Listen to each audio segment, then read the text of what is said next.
Magandang hapon po. Kahit may isyung legal pa sa pondo ng PhilHealth na ibinalik sa National Treasury, inanunsyo ni Pangulong Marcos na ibabalik sa ahensya ang 60 billion pesos na pondo. Gagamitin daw ang pondo sa pagpapalawak ng serbisyo ng PhilHealth. Nakatutok si Bernadette Reyes. Sa pagbisita kanina ni Pangulong Bongbong Marcos sa Dr. Jose Fabella Memorial Hospital sa Maynila, kaugnay sa Zero Balance Billing Program, isang magandang balita ang inanunsyo niya. Lahat, yung mga savings natin na bago, na galing sa iba't ibang departamento but mainly from Department of Public Works and Highways, yung 60 billion na yan, ibabalik na natin sa PhilHealth, gagamitin na natin yan para palawakin pa ang serbisyo ng PhilHealth. 2024, inutos ng Department of Finance na ilipat sa National Treasury ang sobrang pondo ng PhilHealth na aabot sa 89.9 billion pesos, alinsunod sa probisyon ng 2024 General Appropriations Act. Mula May 2024 hanggang bago mag-issue ng Temporary Restraining Order o TRO ang Korte Suprema noong November 2024, nasa 60 billion pesos na ang na-transfer ng PhilHealth sa National Treasury. Ngayong may babalik na ang 60 billion pesos sa PhilHealth ayon sa kagawaran, makatutulong raw ito para mapalawig nila ang ilang programa at serbisyo, kabilang na ang libreng gamot para sa mahigit 50 medisina at libreng screening para sa ilang uri ng cancer. We are very much appreciative of this new development because it will actually help us more in sustaining our benefit expansion and the optimization of our services. This is also a reflection na kahit paano tayo ay napapagkatiwalaan ng ating gobyerno. Nakakatulong din kasi siyempre pag may ganyan ka, maganda din palalawakin pa. Maganda yun na gagawin nila is mababalik nila sa PhilHealth yung pera para may tulong sa mga mamamayang Pilipino. Nakabinbin pa sa Korte Suprema ang petisyon laban sa paglilipat ng pondo. Nitong Abril nang tapusin ng SC ang oral argument ukol dito. Suportado ng Department of Finance ang desisyon ng Pangulo na dagdagan ang pondo ng PhilHealth para sa pagpapalawig ng benepisyo at serbisyo nito. Ang DOF daw ang nagrekomendang ibalik ang 60 billion pesos. Naging factor umano ang pagkakaroon ng fiscal space dahil sa pagpapahinto sa mga flood control project.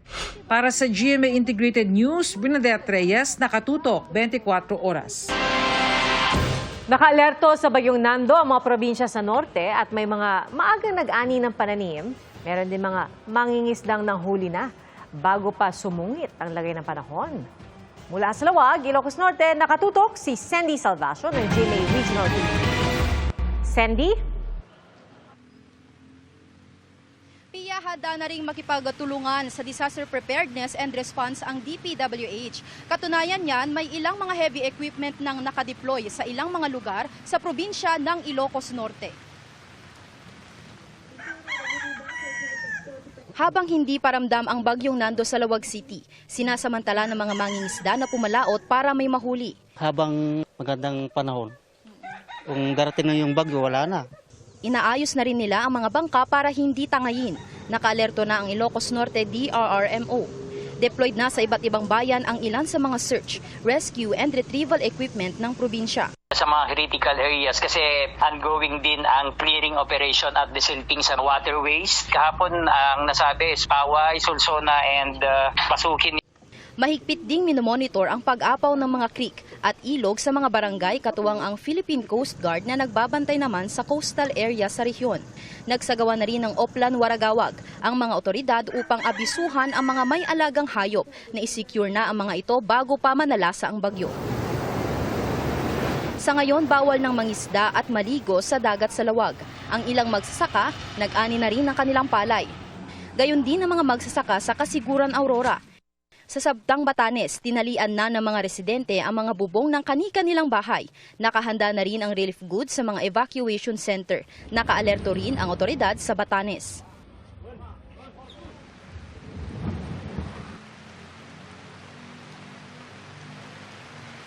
Pia, naglabas na rin ng abiso ang otoridad patungkol sa storm surge sa probinsya ng Cagayan at Ilocos Norte na kung saan inaasahan ang pagtaas ng alon mula 2 hanggang 3 metro. Bunsod ito ng Bagyong Nando. Pinapayuhan ang mga residente sa tabing dagat na maghanda na para sa posibleng paglikas. Pia. Maraming salamat, Sandy Salvacio ng GMA Regional TV. At dahil sa Bagyong Nando, suspendido ang face-to-face classes sa Tuguegarao City sa Cagayan sa Lunes. Ayon sa LGU, sakop niyan ang lahat ng antas mula po elementarya hanggang kolehiyo sa mga public at private schools.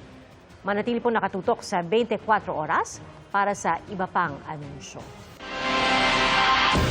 Samantala, arestadong isa sa 2 nahulikam na nanalisi sa isang nakaparadang pickup sa Quezon City. Ang mga suspect binasag ang bintana ng sasakyan para makapagnakaw. Nakatutok si Marisol Abduraman, exclusive. Biglang tumigil ang magkaangkas na rider na ito nang makita ang isang nakaparadang pickup truck. Bumaba ang angkas at tila may sinipat sa sasakyan. Maya-maya pa, may mga bitbit na itong bag. Binasag na pala nilang bintana ng pickup at tinangay ang mga gamit sa loob ng sasakyan ng biktima na isang negosyante. Pumarada lang daw noon dahil na ng halian. Pagbalik nila, nakabukas na yung window, basag na po. Yung mga yan, by chance talaga eh. At makikita mo sa profile nila, mga hindi tiga dito sa Quezon City. Sa loob lang ng ilang segundo, nakuha ng suspects ang 2 mamahaling laptop, baril at mga bala at iba pang personal na gamit. Mayroon din yan ginagamit na device para mabilis din nilang pag makikita nyo po sa video na ilang seconds lang nilang ginawa. Agad nag-follow up ang QCPD matapos ma-report sa kanila ang insidente. Kaya makalipas lamang ang isang araw, huli ang isa sa mga suspect. Nabawi sa kanya ang mga ninakaw na gamit. Na-recover din ang motorsiklo na ginamit sa krimen kung saan nakita ang mga suot nilang damit ng araw na nagnakaw sila. Hindi na itinagi ng na-arrest ng suspects ang krimen. Kagipitan lang po. Ano ang usapan niyo? Maghahati na lang daw po kami sa pera. Pag nabenta daw po yung gamit. Kilala na raw ng QCPD ang isa pang suspects na hanggang ngayon ay at large pa rin. Dati na rin daw itong nasangkot sa iba't ibang krimen. Para sa GMA Integrated News, Marisol Abduraman, nakatuto 24 oras.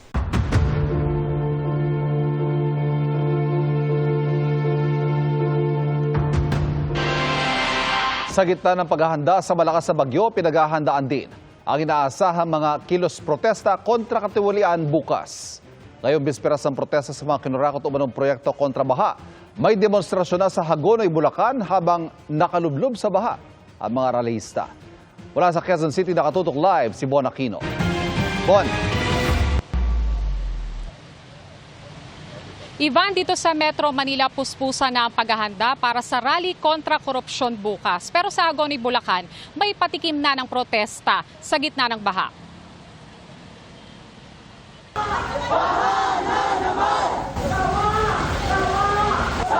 Sama-samang lumusong sa baha ang mga taga-Hagonoy, Bulacan na nagprotesta laban sa mga kinurakot umanong flood control project. Sigaw nila, pagtindig sa laban sa korupsyon at pagresolba sa paulit-ulit na problema ng baha sa kanilang bayan, lalo na kung high tide at may sama ng panahon. Bago ang marcha, nagdaos ng misa sa dambana ng Santa Ana.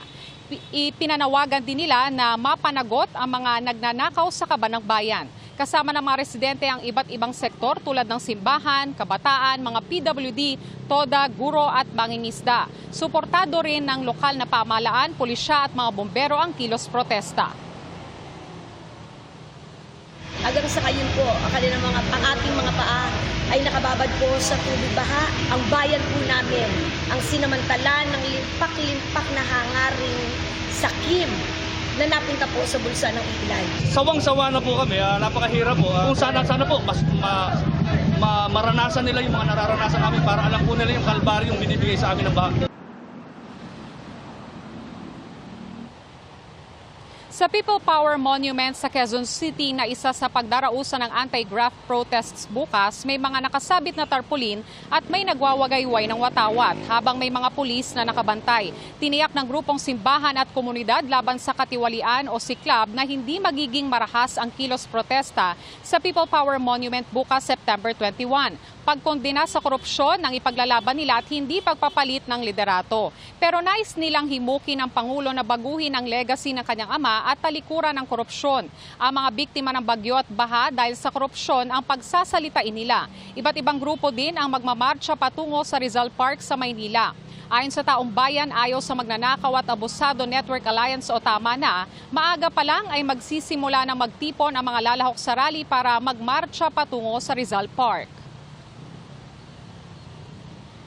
Kaya ano man ang kulay, pwedeng pumunta. Basta ang pakisuyo lang ho natin, walang magbibit-bit ng placard o streamer na ang panawagan ay pabor sa isang politiko. Ito ay calling the Marcos administration and all past administrations to account. No? Yun. So, in terms of yung pag-resign o wala kaming ganong panawagan.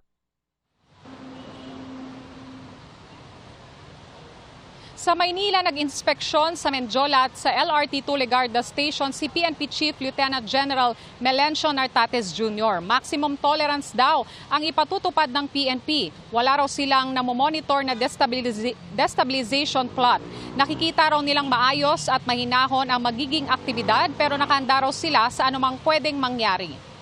Ivan, sabi ng Civil Service Commission ay hindi naman daw nila pagbabawalan yung kanilang o yung mga empleyado ng gobyerno na lumahok sa kilos protesta. Dito naman sa People Power Monument ay nag-set up na ng mga tent yung mga pulis maging yung ilang mga lalahok sa kilos protesta bukas. Ivan? Maraming salamat, Bon Aquino. Kritikal sa pamaril ang isang mekanikong senior citizen sa Laguna. Ang suspect na nagpabalik-balik sa kanilang talyer, arestado.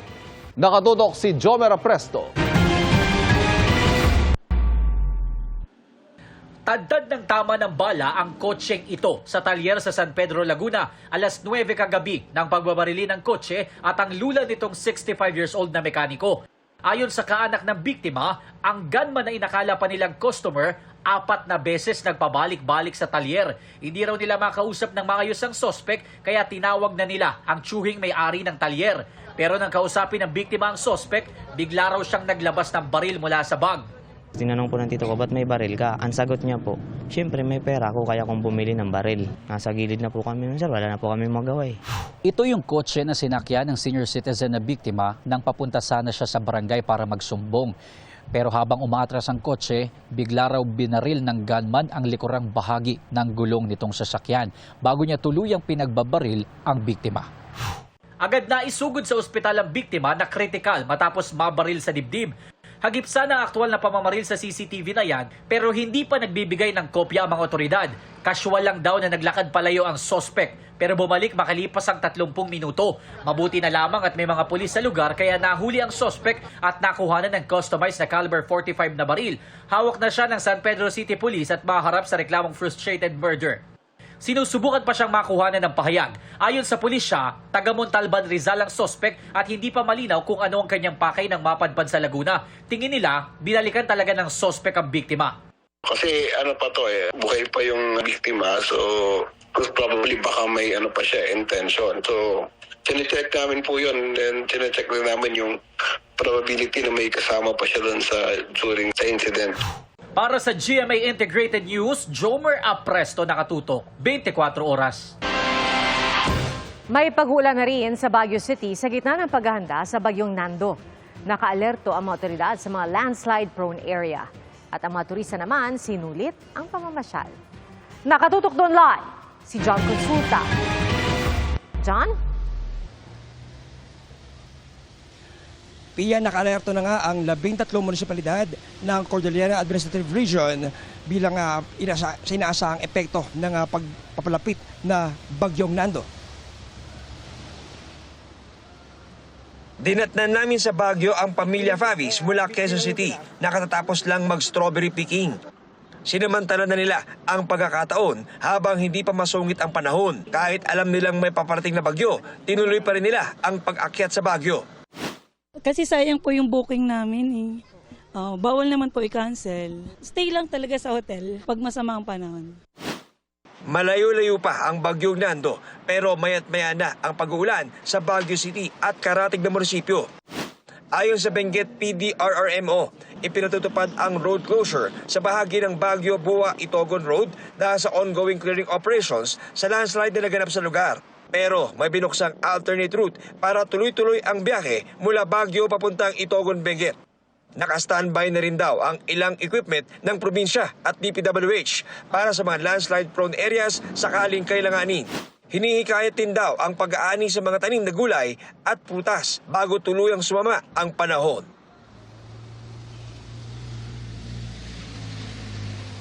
Sa ngayon, Pia, ay bahagyang humina itong pag-ulan dito sa bahagi ng Burnham Park dito sa Baguio City. O kaya naman ang ating mga kababayan ay sinasamantala itong pagkakataon ito para pumasyal kasama ang kanilang mga mahal sa buhay habang hindi pa ganap na ramdam ang epekto ng papalapit na bagyo.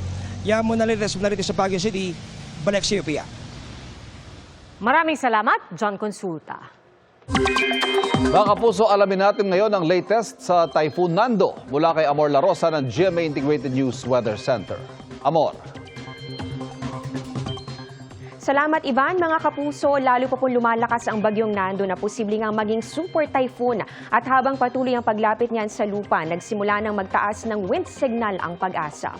Signal number 1 na po sa Batanes, ganoon din sa Cagayan kasama ang Babuyan Islands, Isabela, Quirino, northeastern portion ng Nueva Vizcaya, Apayao at ganoon din sa Kalinga. Signal number 1 din dito sa Abra, Mountain Province, Ifugao, Ilocos Norte, northern portion ng Ilocos Sur, northern at central portions ng Aurora at pati na rin sa northern at central portions ng Catanduanes. Mas madadagdagan pa yan habang lalong lumalapit ang bagyong Nando at kapag naging super typhoon nga itong bagyo ay aabot ang pinakamataas na babala sa signal number 5. Bukod po sa mga pag-ulan at bugso ng hangin, maging handa rin sa banta ng malalaking alon at storm surge o daluyong. Huling namataan ang mata ng bagyong Nando sa layong 770 kilometers silangan ng Etxague, Isabela. Taglay po nito ang lakas ng hangin nga aabot sa 140 kilometers per hour at yung bugso po niyan aabot na sa 170 kilometers per hour. Ito po ay kumikilos pahilagang kanluran sa bilis na 10 kilometers per hour. Ayon sa Pag-asa, posibleng dumaan malapit o maglandfall ang bagyong Nando dito yan sa Batanes o Babuyan Islands, Lunes ng hapon o gabi. Martes ng umaga ay posibleng nasa labas naman na po yan ng Philippine Area of Responsibility. Pero mga kapuso, pwede pang magkaroon ng pagbabago sa pagkilos nito kaya patuloy pong tumutok sa updates. Unti-unti nang nakakaapekto yung trough o buntot ng bagyong Nando. Dito po yan sa ilang bahagi ng Luzon. Kita na po yan sa mapa, humahampas na po yung mga kaulapan yan dito sa ilang bahagi po ng Luzon at Visayas. At ito naman po pinapalakas po nito, hinahatak na habagat, magpapaulan din sa natitirang bahagi po ng Pilipinas. So combined effects po ng bagyo at ng habagat, asahan po natin magdudulot ng masamang panahon. Base po sa datos ng Metro Weather, bukas kung kailan may kabi-kabilang protesta sa iba't ibang bahagi ng bansa, umaga pa lang may tsansa na po ng mga kalat-kalat na ulan dito yan sa Bicol Region, ganun din sa may Eastern Visayas, Mimaropa, Calabarzon, Western sections ng Central Luzon at ganun din sa ilang bahagi po ng Visayas at Mindanao. Pagsapit naman ng hapon, halos buong Luzon na ang uulanin mula po yan sa may extreme at Northern Luzon, ganun din dito sa may Central Luzon, Southern Luzon kasama po ang Calabarzon at Mimaropa, ganun din sa Bicol Region. May mga pag-ulan din po tayo nakikita sa malaking bahagi ng Visayas at ng Mindanao. Maraming lugar na ang mag-uumpisang makaranas ng malalakas na buhos ng ulan kaya maging handa po sa banta ng baha o landslide. Sa Metro Manila naman, umaga pa lang maulap na po ang panahon at bago magtanghali ay posibleng meron ng mga kalat-kalat na ulan sa ilang lungsod. Pwedeng magpatuloy ang mga pag-ulan sa hapon at maulit sa gabi kaya doble ingat. Pagsapit po ng Lunes, nasa Northern Luzon pa rin at ganoon din sa may extreme Northern Luzon, yung pinakamatitinding buhos ng ulan at kitang-kita po dito sa ating mapa yung lawak ng sakop nitong bagyong Nando. Maulan din sa iba pang bahagi po ng Luzon at ganoon din dito, meron din po mga pag-ulan sa ilang panig ng Visayas at Mindanao dahil naman po yan sa habagat. Yan muna ang latest sa ating panahon. Ako po si Amor La Rosa para sa GMA Integrated News Weather Center. Maasahan anuman ang panahon. Inilunsad po ngayong araw ang mga student beep cards sa LRT at MRT na may automatic 50% discount para sa mga estudyante. Nanguna po kanina sa paglulunsad si Pangulong Bongbong Marcos. Ipinakita rin ang proseso at pag-imprenta sa beep cards ng pangalan ng mga pasaherong estudyante. Ayon sa Pangulo, pinabilis na ang proseso na kailangan lang ng patunay na estudyante ang pasahero. Ayon sa DOTR, tinatayang 400,000 estudyante ang makikinabang dito. At sapat rin daw ang supply ng beep cards na maaari na ring lagyan ng load gamit ang mga e-wallet. Tiniyak din ang pagpapabuti ng mga pasilidad ng istasyon tulad ng mga restroom. Dati, ang beep card, bago mo makuha yung beep card, 7 to 10 days ang processing. Ngayon, 3 minutes na lang. Napakalaking tulong yan dahil alam naman natin, students are on a very, very tight budget.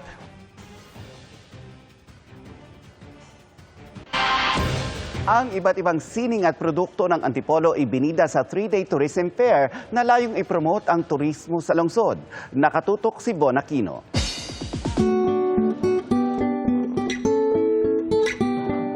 Pag sinabing Antipolo, walang dudang binabalik-balikan ang kanilang kasoy at suman. Ang sikat na hinulugang taktak. At ang International Shrine of Our Lady of Peace and Good Voyage. Instead of going elsewhere in the other countries for faith, but hindi na pupunta sa Antipolo or the Philippines, which we have the first international shrine. Para lalo pang isulong at ipromote ang turismo sa Antipolo. May 3-day tourism fair kung saan kabilang sa mga tampok ang Carolina Bamboo Garden, Flores Garden at Ed's Farm. Ang Ed's Farm is a nature haven. Pareho din ang Flores Garden, which is now becoming a wedding destination and event destination. Nakadisplayt ang iba't ibang klase ng kawayan, pati mga edible at medicinal weeds. Gusto namin makita nila na sa maliit na lugar sa Barrio Tansa, meron palang isang garden that is a classroom. Marami kayong matututunan doon. At saka meron kaming bambusetum at pinapakita namin yung iba-ibang klaseng bamboo. Ang Flores Garden, maglulunsad din ang produktong mula sa vanilla beans. Pagdating sa sining, hindi magpapahuli ang mga taga-Antipolo. Tinatap na rin po namin syempre ang culture and arts aside from the destination. Like itong mga paintings na to, ina-encourage po namin ng mga artists na to come out. Pagpatuloy po natin ang pag-innovate sa ating craft. No? At magagawa po natin yan sa pamamagitan ng pagkakaroon ng mabuting collaboration sa kasama natin sa industriya. Para sa GMA Integrated News, Von Aquino, nakatutok, 24 oras.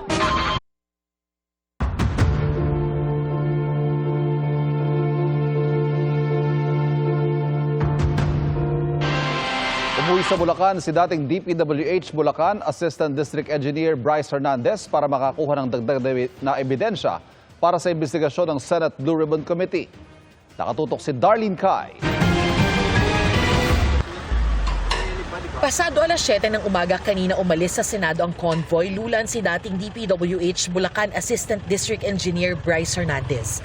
Pinayagan siyang umuwi sa Bulacan ngayong araw para mangalap ng dagdag na ebidensya kaugnay sa ginagawang investigasyon ng Senate Blue Ribbon Committee sa maanumalyang flood control projects.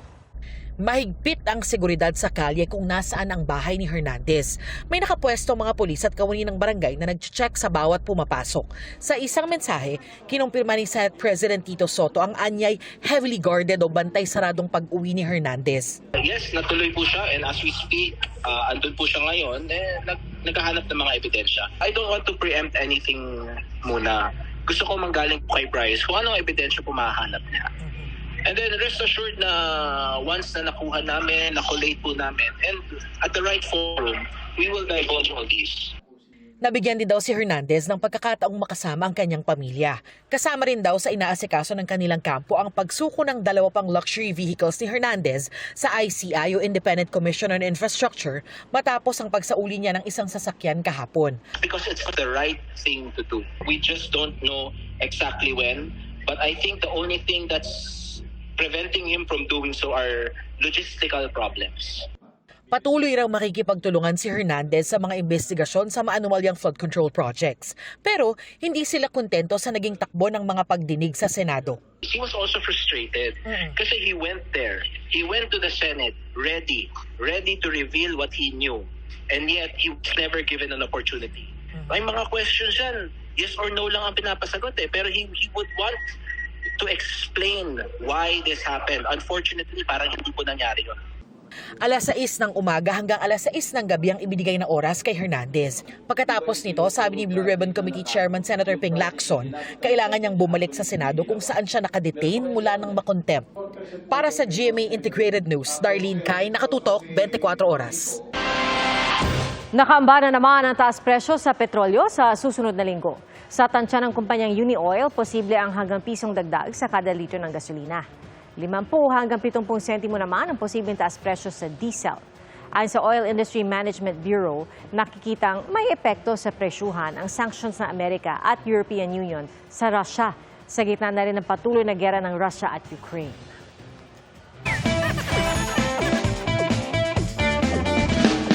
Mga kapuso, trivia muna tayo ha. Alam nyo ba na trending ngayon ang kaboses daw ng kasama nating si Kuya Kim? Papasakaya siya sa OG. Kuya Kim, ano ba? Ano na? Kilalanin siya sa Pampagood Vibes ni Darlene Kai. Magandang gabi mga kapuso. Ako po ang inyong Kuya Kim. Ay teka, ba't parang may mali? Ang ating temperatura sa itaas na ito ay tinatawag. Kuya Kim, ano raw? Kung minsan na kayong namalikmata sa kanyang cafe sa si Gong Yu, pues ngayon, tama ang inyong naririnig. Ang Trivia King at kuya ng bayan na si Kuya Kim Atienza, mayroon namang kaboses. Sa ganitong klase lugar, tubo-tubo ang mga puno. Siya ang video editor na si Mon na ang tila pagkakapareho ng boses kay Kuya Kim, patok online. Kuya Kim, ano pong masasabi niyo sa... Trivia time! Si Mon, sideline niya raw ang pagiging voice actor. Ang hilig kong gayahin na kahit wala naman akong idea kung ano yung sinasabi ko, mukhang ang tali-talino ko kasi ginagaya ko si Kuya Kim. Oh, alam niyo ba? Ito ay natagpuan noong 1977. Ang isang Japanese sailor mula sa Japan. Biro nga ng ilang netizens, siya raw ang Kuya Kim na medyo kinulang sa pag-review. Alam niyo ba? At nabuko na nga siya mismo ni Kuya Kim. Ang kanyang panggagaya, ni-repost niya. Nagulat ako na parang kinikilig ako kasi idol ko si Kuya Kim. So, ayun, sana hindi siya nga galit. Mag-cruise kaya ang landas ng dalawa? Dahil kimportante ang may alam, yan ang ating aalamin sa mga susunod na araw. Para sa GMA Integrated News, Darlene Kai, nakatutok 24 oras. At yan ang mga kwento this Saturday night. Ako po si Nelson Canlas. Pia, Ivan? Thank you, Nelson. Thank you, Nelson. Iba na yung tanong, no? Imbes na, Kuya Kim, ano na? Kuya Kim, sino ka? Kasi Ikaw ba yan? pag nakapikit ka, iisipin mo si Kuya Kim talaga yung nagsasalita. Tama, kuha, ang galing. Mga kapuso, maraming salamat po at abangan po ninyo bukas ang protesta ng bayan, ang special live stream coverage ng GMA Integrated News, kaugnay ng kabi-kabilang protesta kontra katiwalian. Tumutok po sa YouTube at Facebook pages ng GMA Integrated News simula alas 8 ng umaga.